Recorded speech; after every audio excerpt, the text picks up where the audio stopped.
Okay. Good.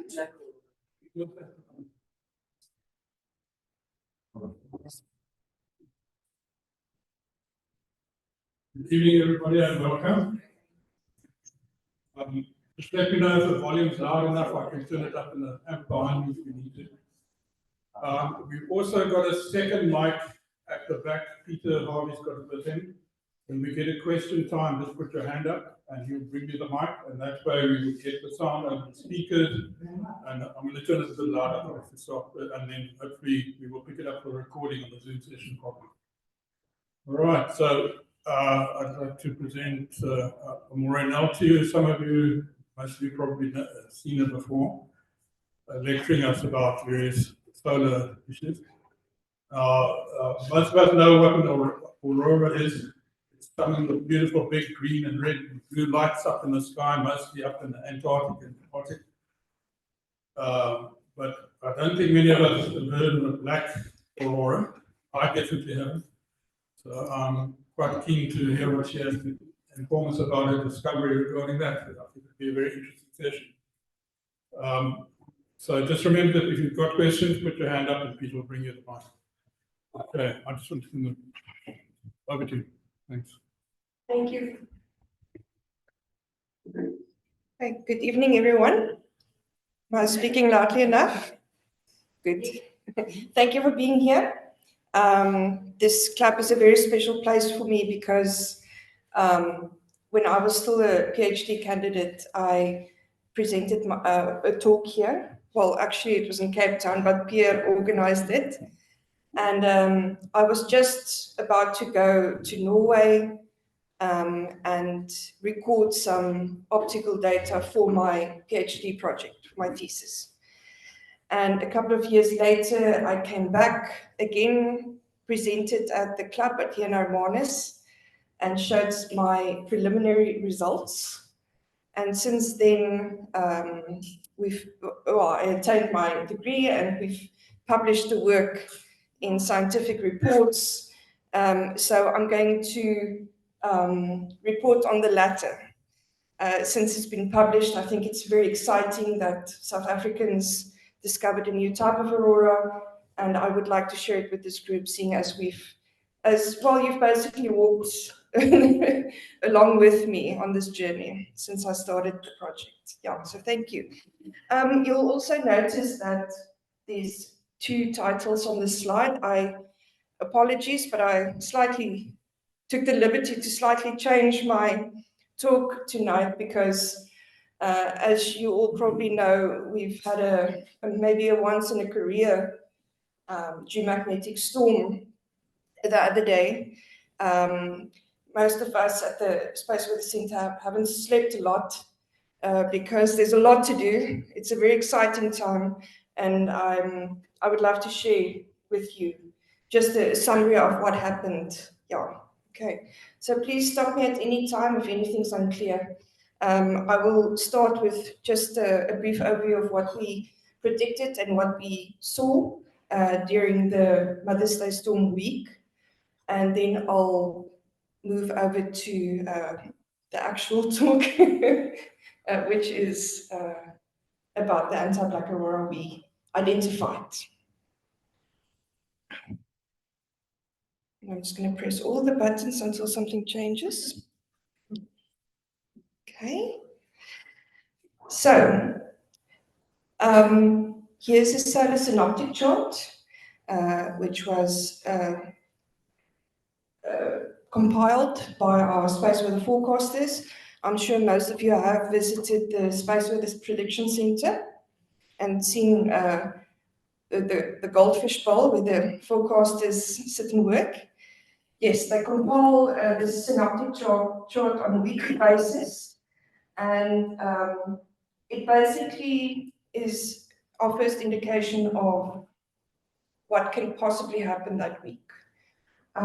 This was done on the 6th of May, which was on the Monday, and they can already see from several filaments and prominences on the visible disk that it was going to be quite an active week.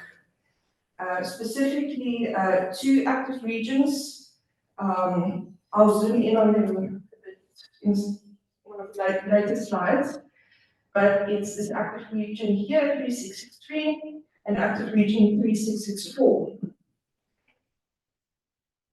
Seem to be blowing into the mic lots. Fine. Quality again. Yeah, here's a zoomed in image. So the culprits of that very active week were these two regions.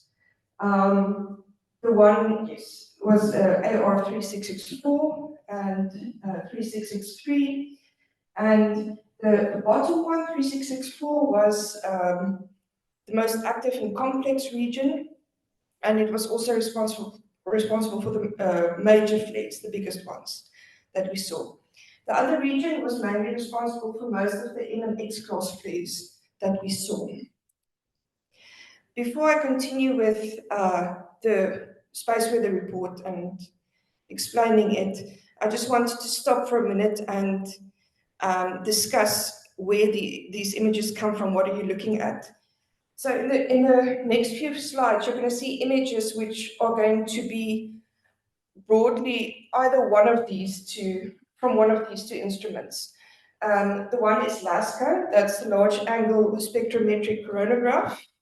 Basically, what it does is it blocks out the sun with an occulter disk, and we use that to see the atmosphere around the sun, basically to study the corona.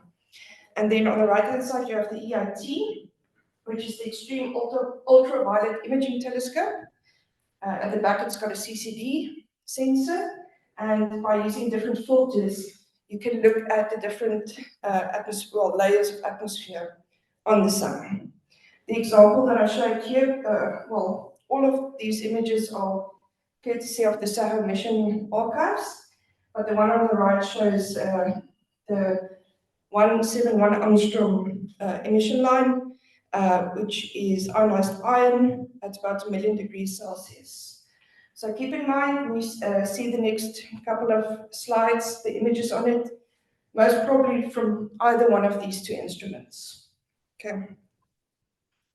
Oh, and this is just a very aesthetically pleasing combination of the two, or the respective instruments' images. This is at 304 angstrom. Okay, just to continue. Okay, here's the report using GOES of the X-ray flares that was seen that week. We saw a lot of B-class flares, C-class flares, but a significant amount of M-class flares and even a few C-class flares. And the vast majority came from these two regions. And here's the total number of solar flares that we saw that week. Now, solar flares are very fast eruptions of high energy radiation, solar radiation. So, and mostly travel at the speed of light, so we see it very quickly. The amount of M-class flares was absolutely astounding. 66 in 1 week. I asked one of the forecasters to send me a report of a quiet week. This was a few weeks ago, just to show you the comparison of what an exciting week it was. I mean, the 9 X-class flares is absolutely amazing. Yeah. Now, what are these flares? Yes? Sorry to stop you. Is it possible to stand over to one side? Yeah. So we can actually see the full screen. I think, well, I'm left, so I'm going to be a bit. Can we move everything that way a bit? Yeah. Oops. It's better. Okay. Sorry, I'm so stupid with my right hand. Like when I moved it to this, like, oh, I don't know how it works anymore. Okay. So what does this mean for us? All these solar flares, you know, the some of them hit us. This shows us these images on the left-hand side. These two shows us basically the high-frequency HF absorption. And the multicolored section is on the day side.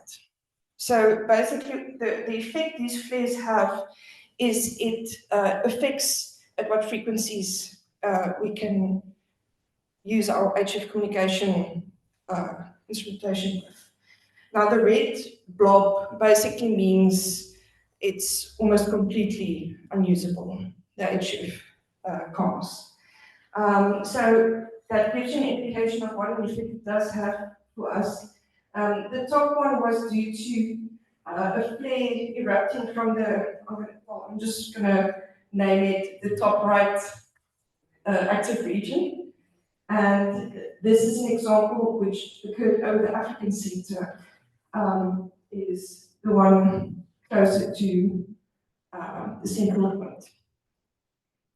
Now, this is a good example of how space weather, although it occurs globally, it can have a very regional effect.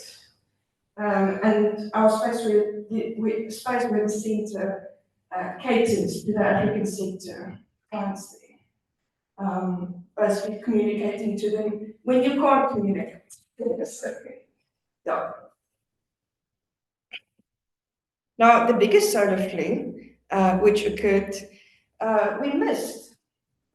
As you can see, it basically occurred, we were in the night side, that's why we missed it.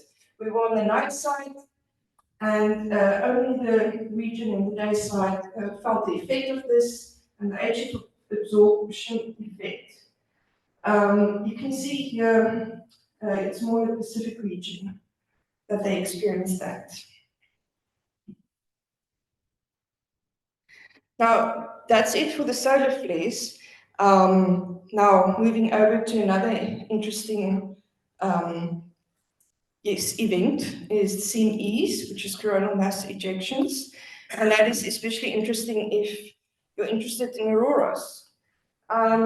Here is a list of the anticipated CMEs. That means what our forecasters deduced would reach us, because not all CMEs necessarily would reach us here on Earth. And they also added some comments where they thought that the CMEs might merge by the time they get to us. And here you can see massive eruptions that occurred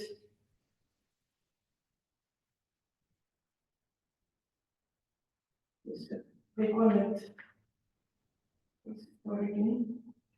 There's one, there it goes.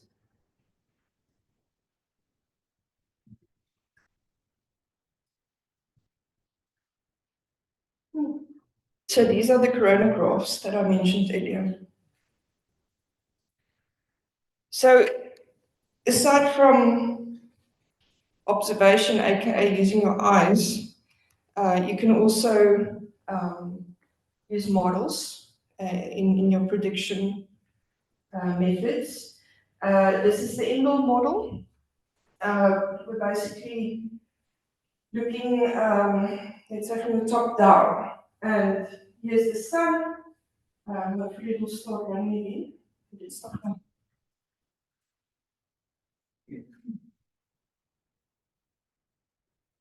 As I get this one running too. Yes, and okay, so now let it loop through again. I think it starts on the 10th or the 11th.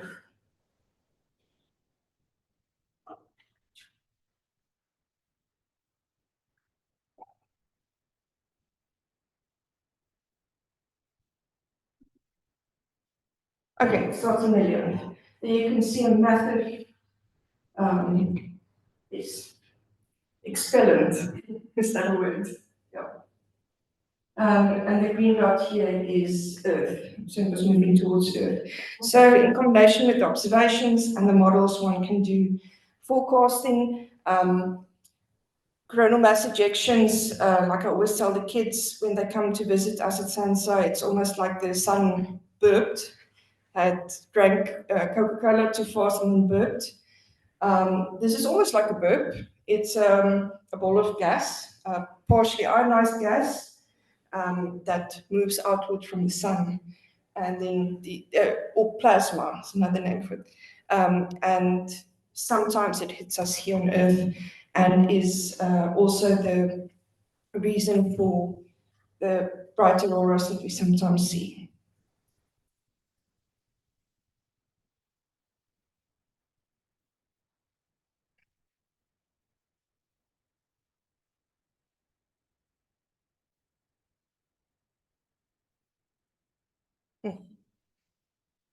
Okay.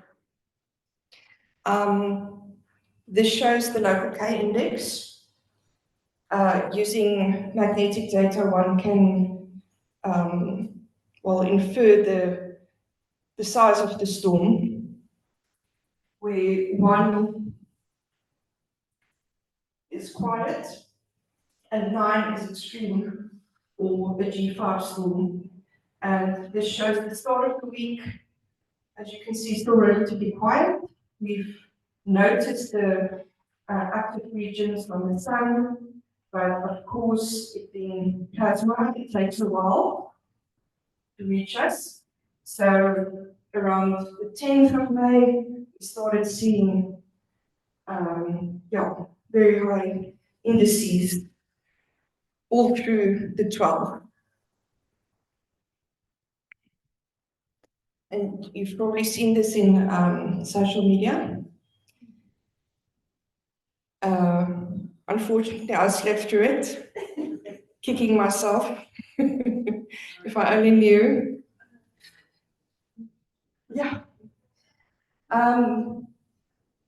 So there's a difference between a geomagnetic storm and a substorm. A geomagnetic storm, it can continue for several days. But when we talk about auroras and the type of auroras, we talk about substorms. And that's usually over several hours. There's 3 different phases of auroras: growth phase, expansion, recovery phase. Now, by looking at these images, specifically of the southern hemisphere, the top left ones, by looking at them and seeing, and also taking into account the time that occurred, which was post-magnetic midnight, it's highly likely that it's diffuse aurora. The colors, due to the distance, because they weren't right above us, from these images, and they're red, so it was probably due to interaction with oxygen at high altitudes. It's where the oxygen is also less dense, so probably around 200-300 kilometers. These green ones, this is most probably a discrete aurora, which you usually see more in pre-magnetic midnight. And these are probably around 100 kilometers. So the color and the type of aurora depends on the time it occurs during these phases of substorms, as well as the altitude and also the composition and density of the atmospheric constituents at that point. Of course, I'm still trying to gather images. It's going slowly because I'm not on social media, which I deeply regret now. But our communications officer is helping me. She's on everything. The one caveat is we should probably assume that these images have been manipulated, enhanced. So it's not in its current state of any scientific value. it's very interesting and it's very pretty. But the jackpot would have been, of course, a dual camera setup, with dual filters, but we coulda, woulda, shoulda. But yes, the hunt continues. I would like to, that's one of the things we've been busy with. We want to publish work on this as fast as possible, while it's still a hot topic. I'm still collecting images. I do get the feeling from looking at the auroral oval models that it severely underestimates how far the oval migrated equatorwards in the southern hemisphere. But this is not a surprise by now, that's usually the case for the southern hemisphere. I don't think, from looking at some of the images, which I haven't added here because I still want to just like really look at them, some, as far as Namibia mentioned that they saw auroras like these, which is very interesting, and I'm a bit skeptic. So now, stay tuned. It's going to take a while to go through these and to find something that is of scientific value. But these, the top two ones are most likely diffuse aurora, which we see at the higher altitudes, around 300 kilometers, and they tend to move equatorwards too. Yes. Good question. What height above the ground are those things occurring? About 100 kilometers or what? Which ones? These or the red ones? Both of them. Okay, these, most probably by looking at the color and the type of aurora, it's probably around 100 kilometers. But of course, they've got a vertical structure, so on average. These, I mean, just the fact that we can see them from South Africa, it's most likely between 200 and 300 kilometers. But that's a back of the envelope calculation. Yes. Sorry, can I just ask a question? I have heard that if you look through a camera, the camera sees it better than the human eye. You can kind of zone in on a specific emission line. For example, you can look at more towards the blue spectrum, more towards the infrared spectrum. Yes, it is sometimes, the fact that we saw it with naked eye is fantastic. That doesn't necessarily happen. It's sometimes in the, not in the, visible spectrum, yes. Where does the magnetic part come in? Geomagnetic. Oh, yes. In the next few slides. Now I'm thinking if I should explain now or let me wait until I get to the schematic and then I can. But good question. Okay, so now I'm going to slightly move over to my study and the results. But yes, that was just basically a summary of what we saw that week. There's lots of projects that started now for me specifically. I want to try and classify the auroras, try and identify exactly how far was the auroral oval model off for the southern hemisphere. I think that would be an interesting study. At the moment, I'm still waiting for satellite data so that I can measure the area of the oval. So lots of interesting things happening. Of course, my colleagues, I'm the only one looking at the auroras. My colleagues are more interested in the ionosphere. So they're looking at that. Okay, so auroras. As long as we've existed, we've noticed it. I mean, how can you not? I think our ancestors were quite terrified when they sometimes saw it. The first time I saw auroras in Norway, I couldn't understand that there's no sound because it's just the spectacular imagery. You expect an orchestra playing, Rachmaninoff or something. Well, that's your piano. Yeah, it was in that moment strange to me that there's no music playing because there should be. Yeah, and it's absolutely, I think, terrifying if you don't know the scientific reason for it or the explanation for it. In the past, they thought it might have been omens of disasters, signs from deceased relatives.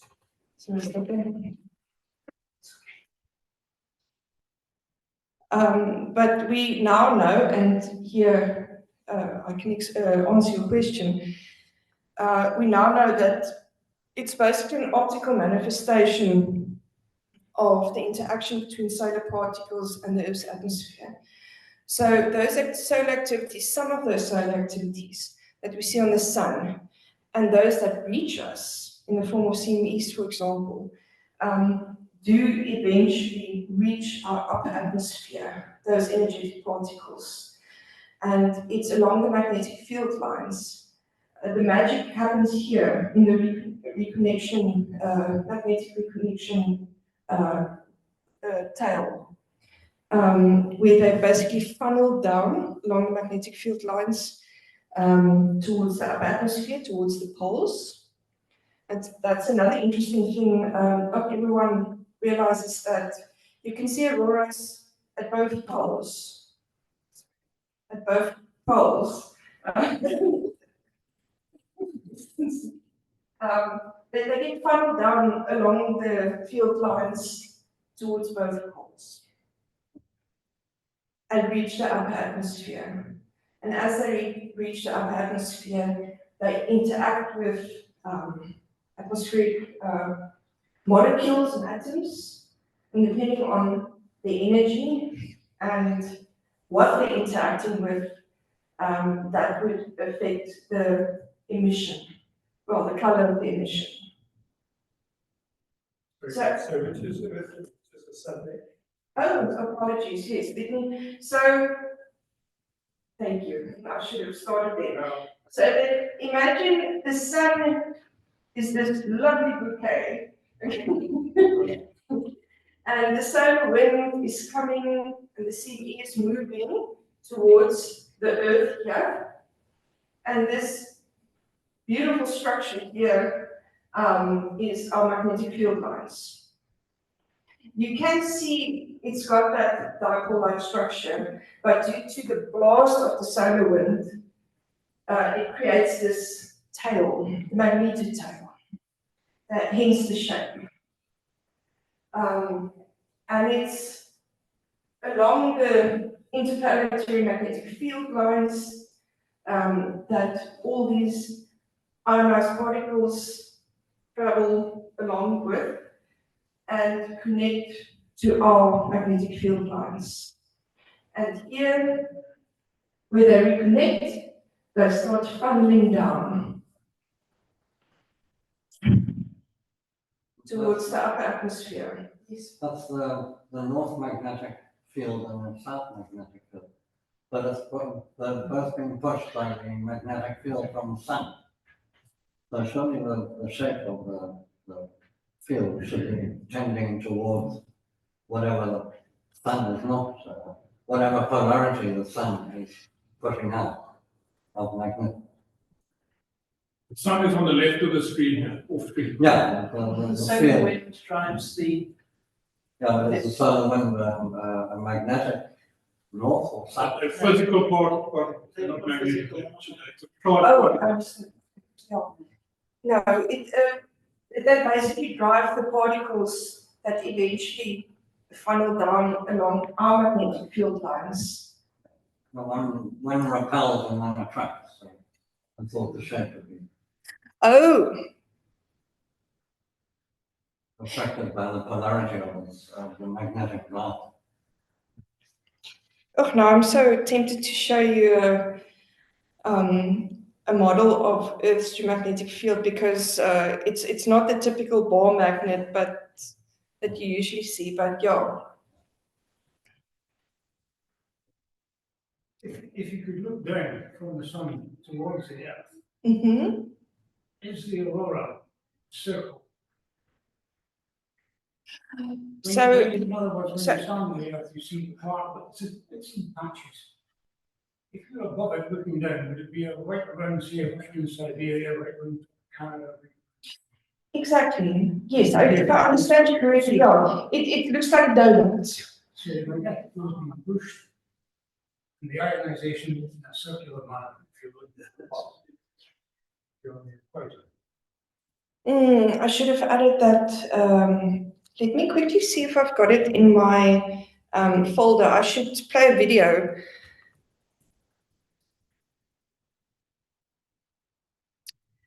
See here.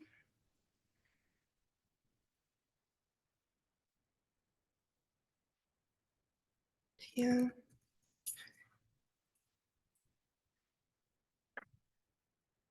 Well, if I was intelligent enough to download it. Oh, well, I can show this. So here's an example of the auroral oval over the South Pole.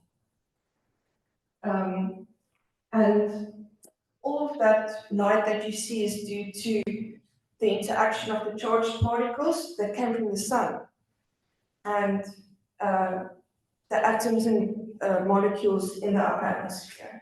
So there's an excitation and then emission of photons. And the color that you see depends on the energy of the charged particles as well as what it interacted with in the atmosphere. And it occurs here specifically because it came down along our magnetic field lines. And these Earth's magnetic field lines converge almost at our poles, if that makes sense. And that's why we see it there. But what we saw during the Mother's Day storm, and that's what happens when there's a lot of activities, high intensity activities. Oh, it stopped. Okay. But the oval basically starts to migrate towards the equator. It becomes bigger. Not all the way to the equator, but I mean, it just moves, it becomes bigger. And that's why we could see it from South Africa. Sorry, can I just remind you, if you've got a question, just put your hand up and make a note for the mic, please.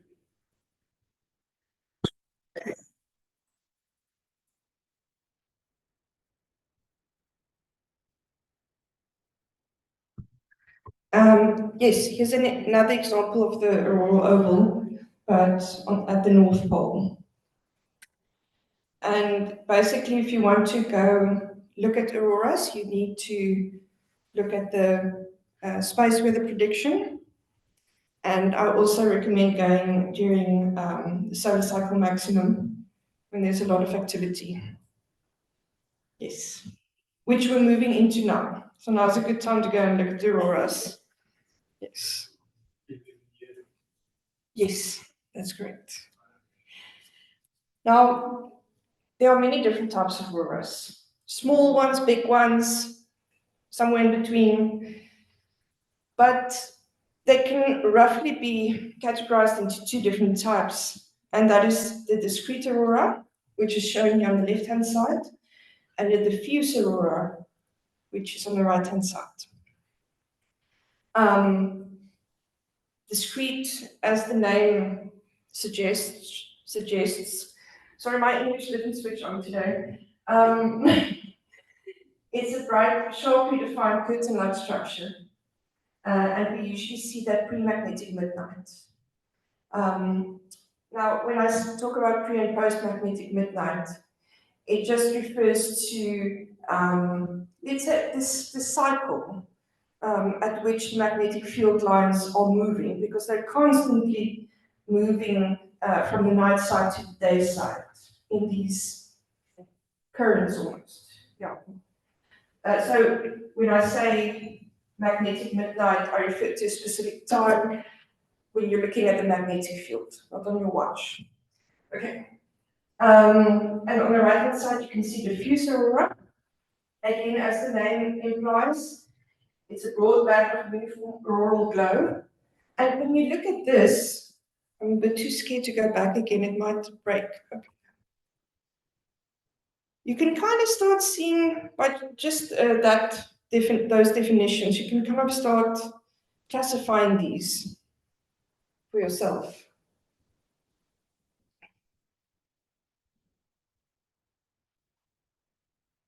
Of course, also taking into account when they occurred.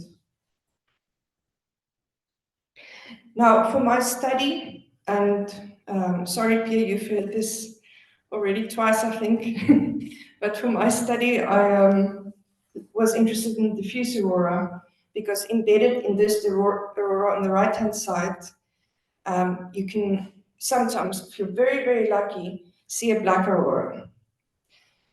And that's these black patches here. Now, in the past, when observers saw it for the first time, they thought it was just holes in the brighter diffuse aurora. So as this diffuse aurora goes past, they thought, oh, there's a hole, there's another hole. When they started measuring it, they realized that it also emits light. It just appears black because the emission of light is much less than the surrounding diffuse aurora. It's almost like sunspots. It appears black because it's much cooler than the sun's surface. Okay.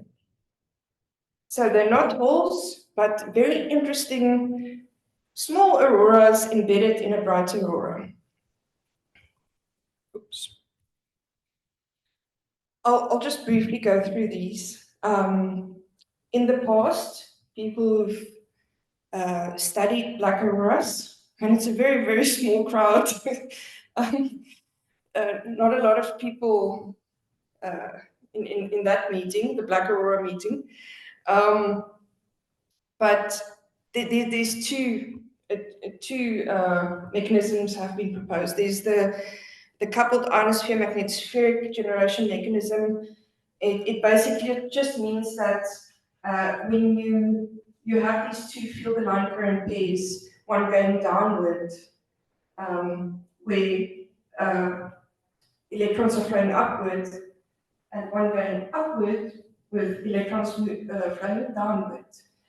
And they propose that in the field line current that's going downwards, there's depletion or dropout of precipitating electrons.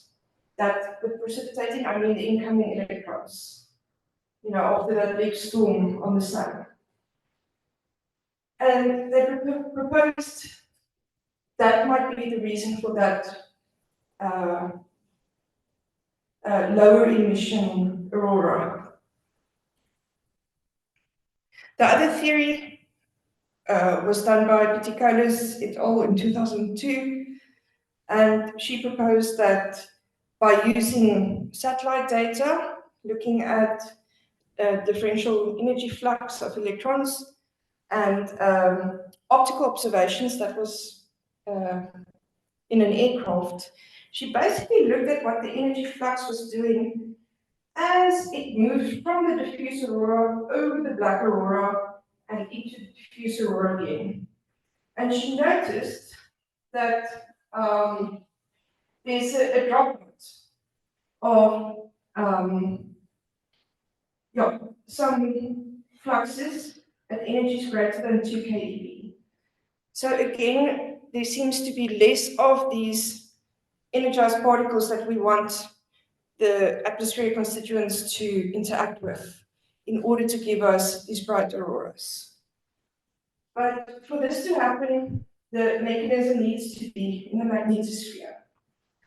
And another study proposed that there's also a correlation between the drift velocity of these auroras and the energies, because they noticed that the diffuse aurora grows faster than the black aurora. Okay, so keep that in mind. Now, with this big question mark about what the underlying mechanism is, what is causing this black aurora? We went to the ice cap facility. So this is just after my first talk here. And there we used infrared scatter radar data alongside cameras, optical data, to start observing and measuring auroras. This is how a free stater walks through snow. I only saw the bottom half of Norway those 2 weeks. If you're too lazy to go outside, this was northern Norway, Tromsø. You can just look at the all-sky camera. This was quite an active night. And what is truly beautiful is this is along a magnetic field line. You're actually seeing Earth's magnetic field line. Because it's from a plot. It's following down it. This is the camera setup on top of the camera hut. And we used dual filters. The reason for that is you can infer the energy of the auroras by looking at the ratio of those two combined filters. One is in the lower spectrum, one is in the higher spectrum. And lo and behold, we found something completely new. Although we went to measure or observe, fingers crossed, black auroras, we actually saw an incredibly elusive anti-black aurora. This was not from this expedition. This is the only other image that we're aware of where someone stood on his porch in Tromsø and took an image of a black aurora, well, a few of them. But look at that white sliver there. That was not a cloud. That was a much brighter aurora, brighter than diffuse aurora, that was moving along its black aurora partner, so to speak. Unfortunately, these, when taken with multi-spectral equipment, so unfortunately not much scientific value, but we hit the jackpot. The last night of observation, we managed to get optical data in the blue and infrared spectrum. And here you can see the anti-black auroras. We call it anti-black auroras because it's following the black aurora, but it's not black, so yes. And there you can see several pairs of these black and black anti-black auroras, which is absolutely amazing. I remember it was the last evening and I was already packing up things, waiting impatiently. Luckily I didn't pack up the cameras, so we were able to record this. So this is the first ever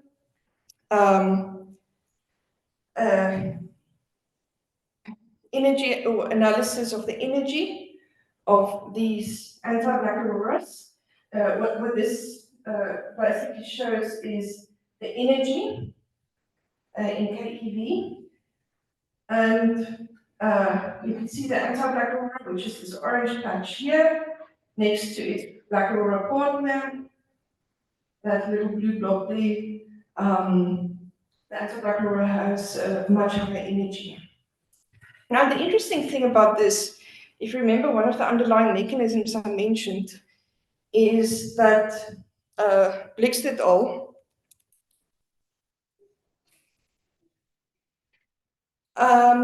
Found that the increase in drift velocity with energy, yeah, as the drift velocity increase, the higher the energy of the thing you're looking at, the faster it's drifting. And yet this is not what we noticed here, because they were moving alongside each other.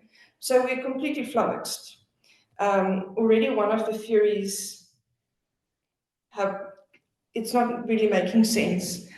So we proposed that it might be a dual mechanism, that the source particles energy within the black aurora, which is consistent with that mechanism we noticed in the magnetosphere, but that each black and anti-black aurora pair contains an upward and a downward field line current.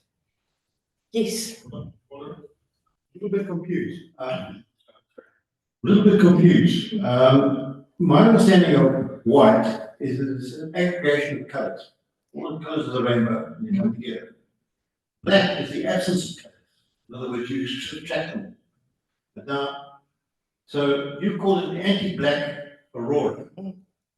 Surely it's white aurora, because anti-black would be white. That's true. Unfortunately, somebody already took that name. These bright auroras, diffuse auroras, discrete auroras are usually referred to as white auroras too.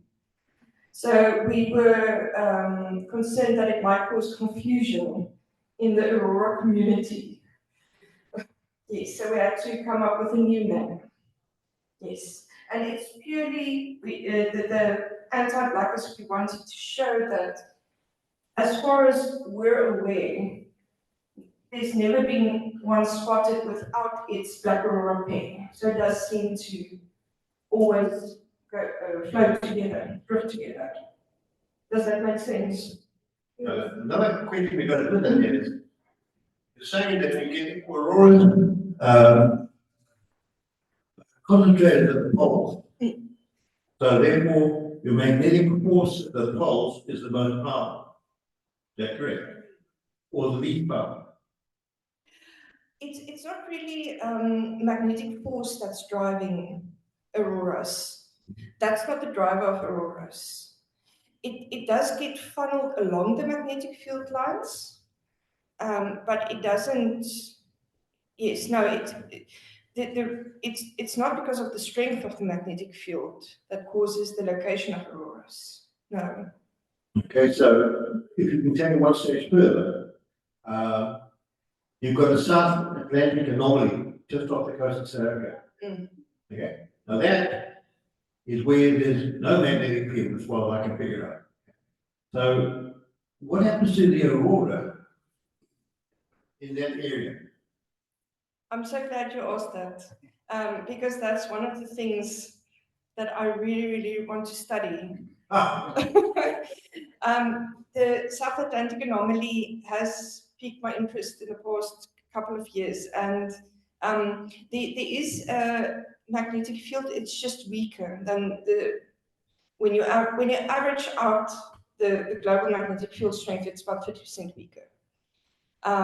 So you can almost see that as a hole starting to form in an umbrella. You know, it's a bit weaker, and that's what. So yes, your prof.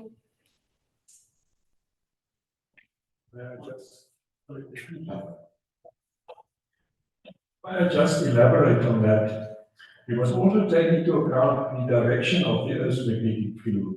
We'll only see auroras in the polar region and not at the equator, because at the equator, the field lines of the Earth is parallel to the Earth. So you cannot get any funneling around it. If you see auroras, it's only far over the horizon. And that's what happened in Namibia when they saw it in Etosha National Park. They saw only the red, and the red part is on top of the normal graph that we see the green, the blue ones. So they could only observe the red part of the spectrum, because that is also a proof of the curvature of the Earth. Because you cannot see the green part of the spectrum, that will only be in the auroral oval. And because of this was a most extreme magnetic storm, they couldn't excite oxygen particles at the altitude around about 300 to 400 kilometers above the surface of the Earth. And that's the reason why you could see it.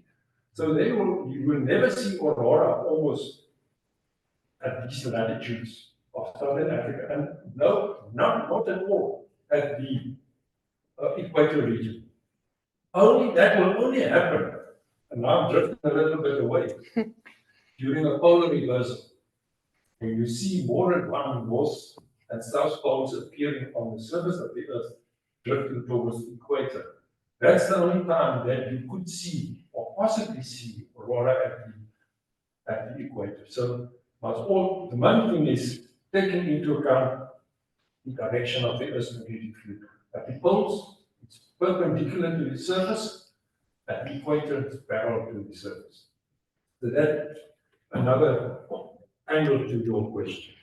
And also way too high to it reach the upper atmosphere that these are also. It does have to, these energized particles does need to reach the upper atmosphere to interact with molecules and atoms to emit light. Yes, and the reason why it's happening at the poles is they're moving down. It's almost like a fufu slide, coming down a fufu slide, the particles, and then it reaches the atmosphere, excites photons, light. Yes. We're bringing an article out now, soon. We've been battling with it for months now, but yeah. Actually, about the South Atlantic anomaly.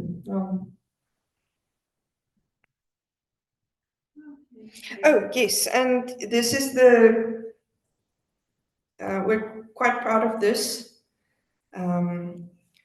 It's not every day you can name a new type of physical phenomenon, especially not South Africans that don't usually see auroras. Yeah.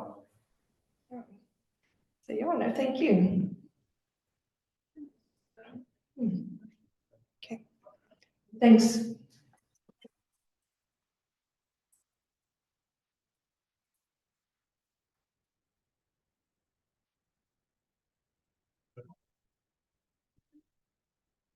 Oh, any more questions? Can I just ask one? I don't know.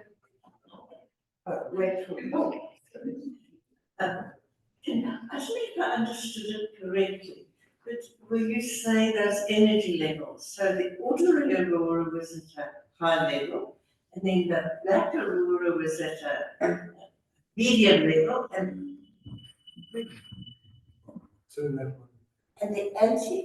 the other one, forgotten which one it was now. The anti-black one. Maybe it's this one.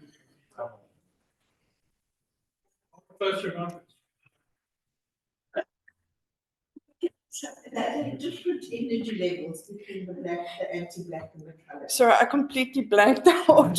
What was the first part of the sentence? Sorry. No, when you were showing that energy level. Yes. So was it just that the black, the color, the three auroras Mm-hmm. are Okay. different energy levels? Sorry, I just want to understand. Are you referring to what three? The previous one, Is the it? one with the energy levels in? Graph. No, it was a chart, it was a bar chart. The bar chart. Oh, the solar fluxes. No, it was. That was to do with. No, not that one. It was, black auroras Okay. and the anti-black auroras. Okay, we'll find. Oh, the color. This one. This one. Okay. Yeah. Sorry. No. Okay. So basically, we're basically your observer on the ground, and we're looking up. and we're seeing a black and anti-black aurora at around 100 kilometers. And the colors represent the energy of the precipitating particles. That's what we determined here. Basically, what the energy of the incoming particles were. Yes. At a given level. This is all basically one level. At around 100 kilometers, we saw the diffuse aurora and the two different types of smaller auroras embedded in it.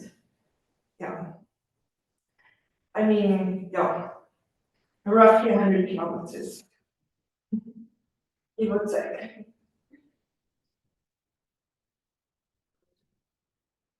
Yes. Oh, we've got 17% left. If we have other questions. Can I just ask something which I think may clarify the questions that are being asked? Okay, yes. Is the energy level in the anti-black aurora higher than in the diffuse surrounding one? It is.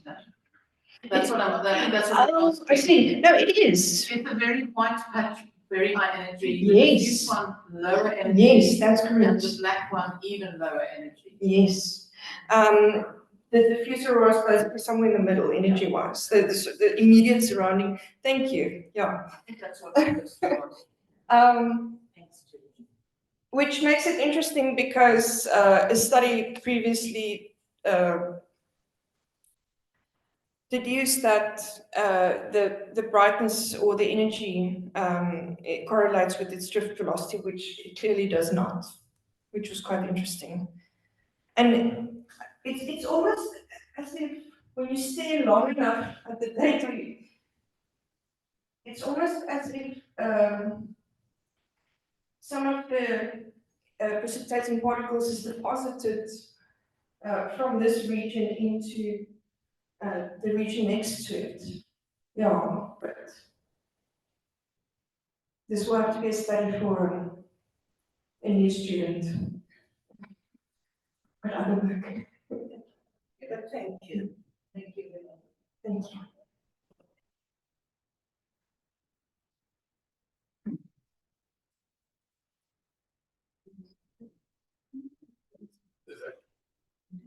Is that the end of your? Yes, thank you. Okay, are there any more questions before we look? Okay, speaking of. Can you clarify the work suggestion? How was there a huge big bubble in the sun? The sun's Was there a big bubble in the sun? the sun's low. Yeah. Yeah, so basically it comes from the interior of the sun and it almost bubbles towards the surface. Yeah, it's magnetic flux.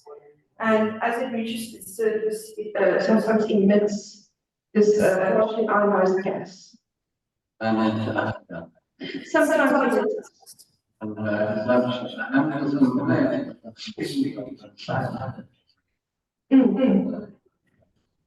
yeah, anywhere between 1 to 2 days is how long it takes to reach us.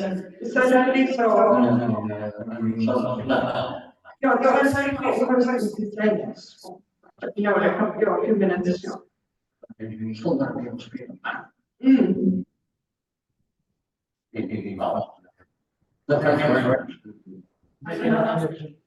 is a physical relationship, size of the sun flux. The environmental. Approximately. The huge transporter, the sun be very quickly, will be a lot of magnetic. Yes. No. Indirectly. You should go to sunspot. That was quite small. One was a fairly big one. But So one will cause more impact.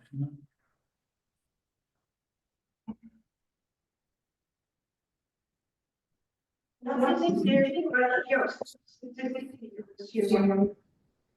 speaking outside of my field of expertise now, so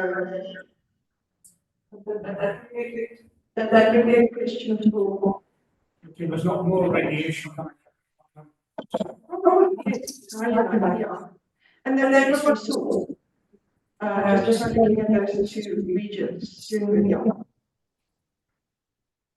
Yes.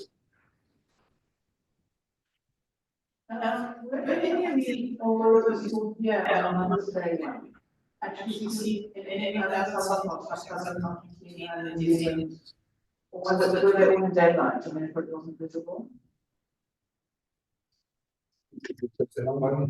In that one graph that you showed of that H blackout area, which was only over Africa. Would that be relevant?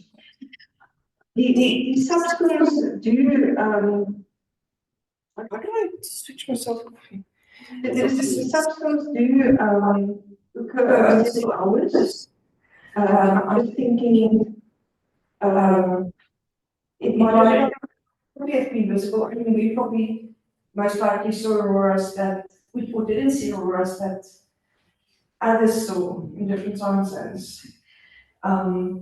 Yeah, it's highly likely. I just wondered if you had access to data on ones that were seen elsewhere in the Southern Hemisphere. You said you were looking for images.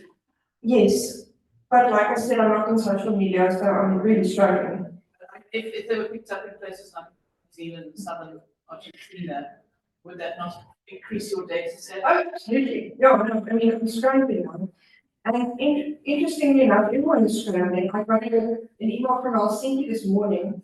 An acquaintance was asking me for images from South Africa. So I think everybody is grabbing now and want to publish novel work as fast as possible. So I'm not going to give them the images quite yet. Going to wait a bit. We're close to our time limit. We need to exit. Sorry, cut the question short. I'm sure we can maybe email you further questions if we take something interesting one. Oh, you're more than welcome. Yes. But thanks very much. That was really fascinating. Congratulations on breakthrough findings that you made. Thank you. I'd like to give you a